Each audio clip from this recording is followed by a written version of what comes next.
Depuis l'origine du monde, les conflits armés sont générateurs de traumatisme. 14-18 n'y a pas échappé. Avec la naissance de la psychanalyse, l'observation clinique de ces effets dévastateurs a pris un essor particulier, tant pour le milieu médical que dans l'opinion publique.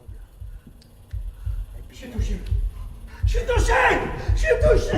Non, non. À l'heure de la commémoration du centenaire de la Grande Guerre, le spectacle La fleur au fusil, au travers de l'interprétation profonde et sensible de François Boursier, revient en filigrane, pudiquement, sur ce que l'on nomme aujourd'hui le syndrome de stress post-traumatique et qui longtemps a appartenu au silence et à la solitude. J'ai plus de main. Elles ont été arrachées. C'est terminé, quoi. Le corps ne réagit plus. Il y a des hallucinations. De l'intérieur. C'est l'horreur à l'intérieur. C'est monstrueux ce qui se passe à l'intérieur. Chargez! Le lieutenant tombe. Les copains tombent.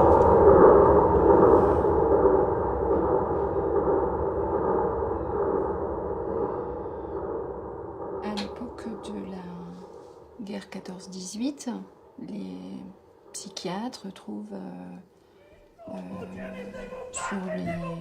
sur les lieux des conflits sont interpellés par les manifestations physiques, les réactions émotionnelles, des troubles du comportement des soldats. Hein, monsieur Embusqué? Ouais, parfaitement, embusqué. Et tiens, bougre de con, t'en veux pas de scandale? T'en veux pas? Alors tu nous fais monter dans ton beau Dieu de train, moi et mes potes de l'escouade, sinon je te trouve le bide, arrête, Garnier, arrête!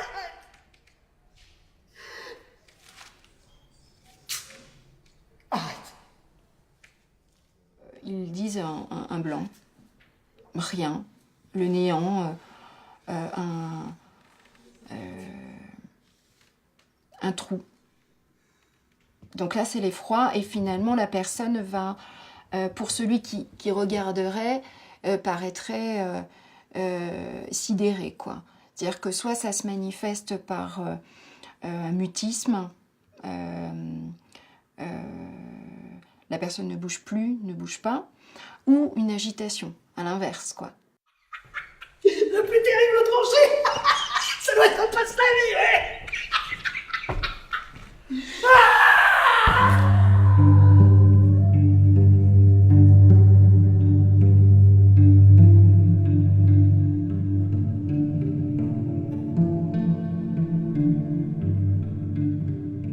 Dans le concept de stress post-traumatique, il y a effraction, en fait. L'événement violent va être vécu avec effroi, avec terreur, avec épouvante. Et là, il y a quelque chose qui se passe qui va au-delà finalement de cette hypothèse de la commotion qu'il y avait eu au 19e et début du 20e. C'est pas seulement une lésion organique, une commotion, non, c'est plus que ça. Il y a quelque chose de cet événement violent, de cette image violente qui va faire effraction dans l'appareil psychique et qui va s'y incruster comme un corps étranger. Freud le décrit, en fait, jusque-là, le regard qu'on a, la représentation qu'on a de la mort, ce sont des notions de la réalité et non pas du réel, quoi. On sait qu'on est mortel, mais cette idée, elle est loin, et du coup, c'est dans notre inconscient.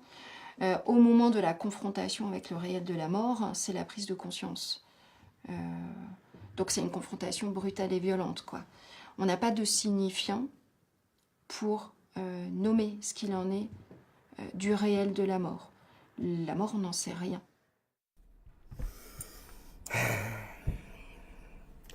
Je ne sais pas si vous vous rendez compte, lieutenant.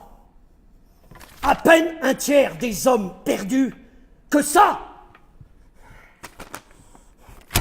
Mais qu'est-ce que vous croyez? Que c'est en économisant les hommes qu'on gagne des guerres? Et sans tambour, et sans trompette, on remonte là-haut, en baissant la tête. Et une dame.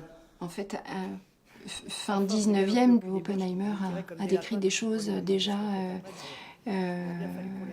Les patients revivaient ce qui se passait, les choses remontaient à la surface et se répétaient, quoi. Voilà.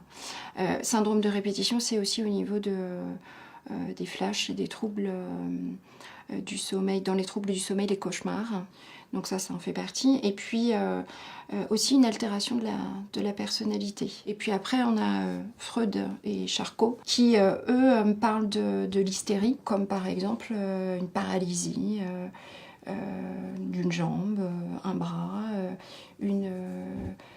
la personne va devenir aveugle. Voilà. Et en fait, il n'y a pas d'origine organique à ça. C'est des choses qui avaient été constatées quand même avant. Au niveau de la littérature, notamment, je pense à Shakespeare dans Roméo et Juliette. Pas voir les boches nous marmiter la gueule toute la journée. Puis de se recevoir aussi les obus par les artilleurs français.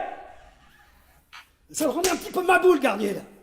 Donc quand il est resté bloqué à ça, qu'est-ce qui peut le faire repartir, le faire avancer, le débloquer quelque part? C'est l'usage du langage, justement.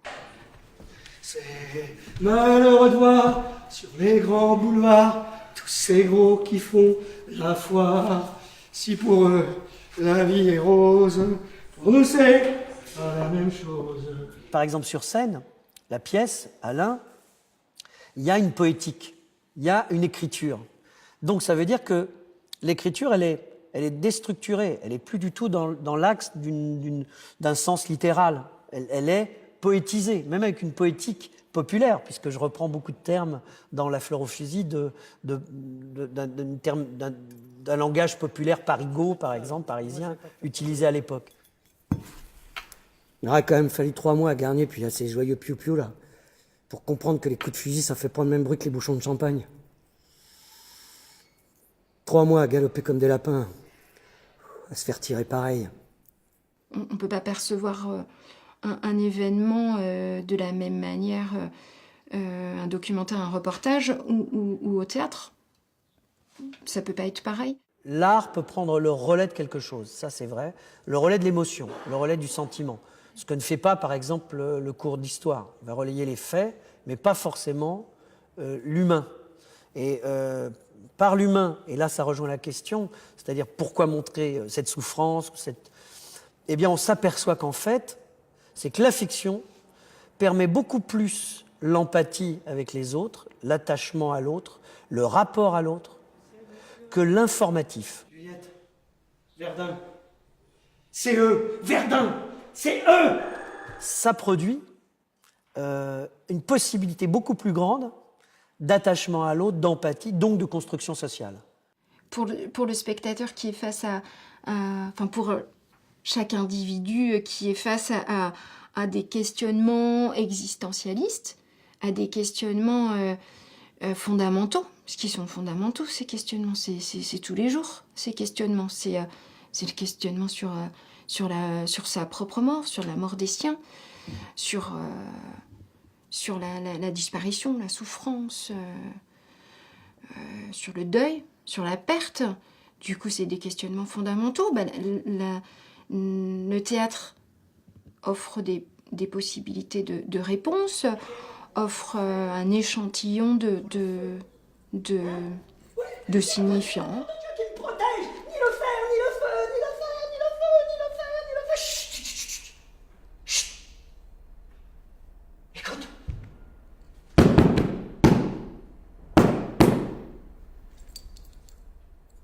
Ça tombe. 150 mètres devant nous. Les obus tombent, alignés par 8 de front. Avec le spectacle, plein de jeunes, par exemple, disent « Ah ouais, je savais pas que la guerre, c'était comme ça, en fait. » Leur interrogation, elle est juste. Ça veut dire qu'il y a un manque et que nous, on peut remplir ce manque. Tambour de feu. Trommelfeuer qu'ils appellent ça, les Pruscos. Et pour des adultes, par exemple, j'ai eu des retours intéressants, par exemple d'une femme qui m'a dit, après le spectacle, écoutez, grâce à vous, je comprends maintenant ce que vivait en fait mon père, voilà, revenu de la guerre d'Algérie. C'est-à-dire ce silence. Enfin, ces gens qui ne parlent pas, mais qu'est-ce qu'il y a dans leur tête? Elle me dit, maintenant je comprends. Je comprends en fait son attitude. Approcher un peu plus cette notion-là dont on parlait tout à l'heure d'innommable. Et finalement, c'est une manière de mettre des mots, en fait, la tragédie. Hein, c'est ça, c'est une mise en mots. J'ai défilé devant sa carcasse à berceau. Quand elle me revient en mémoire, sa carcasse. Je peux plus manger, je peux plus dormir pour 3 jours. Y a que la nisette qui passe. Mais ça soulage quelque chose. Ça donne du sens, en fait, c'est du sens. C'est du sens pour avancer, continuer. Et puis, si ça parle au spectateur, c'est que ça vient répondre à un questionnement qu'il se pose lui-même. Et si ça vient y répondre, c'est que ça lui va, c'est que ça lui convient. La tragédie, justement, la tragédie est une catharsis à part entière par rapport justement au fait qu'elle met en scène des idées, elle verbalise ces idées, elle met en scène des souffrances, parce qu'en plus la tragédie, alors là, elle est pire que le drame, hein, parce que dans la vraie définition de la tragédie, c'est que si c'est une tragédie, il n'y a aucune solution, même depuis le départ. C'est ça la définition de la tragédie, c'est-à-dire qu'il n'y a pas de solution de sortie pour les personnages dans la tragédie, même la mort n'en est pas une. Du sang. J'en voulais plus. Du sang. J'en étais écœuré des litrons et des cataractes de sang. Alors je lui ai dit, arrête. J'en voulais plus, moi. Du sang. Alors je l'ai encore dit une fois, arrête!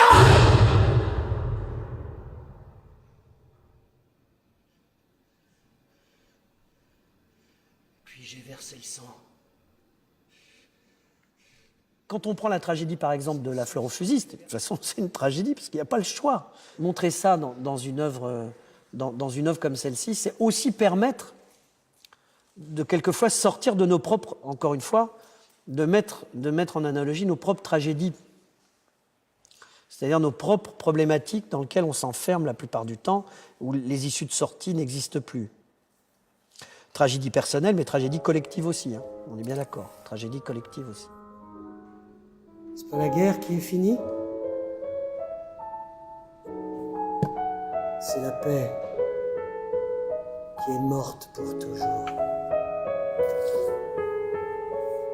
Donc je pense que c'est salutaire aussi de mettre en place ces tragédies-là et de garder la tragédie comme étant un lieu où justement les gens peuvent effectivement déposer à un moment donné cela au sein d'un spectacle comme celui-ci. Et donc la tragédie moderne, elle a son rôle complet, fondamental. L'art, on pensait peut-être qu'un accompagnement est un acte social, un acte social à l'état pur. Ceux qui ont le pognon, ceux-là viendront, car c'est pour eux qu'on crève.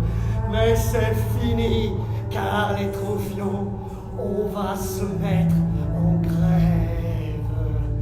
Ce sera votre tour, messieurs les gros, de monter sur le plateau. Car si vous voulez la guerre, payez de la vôtre.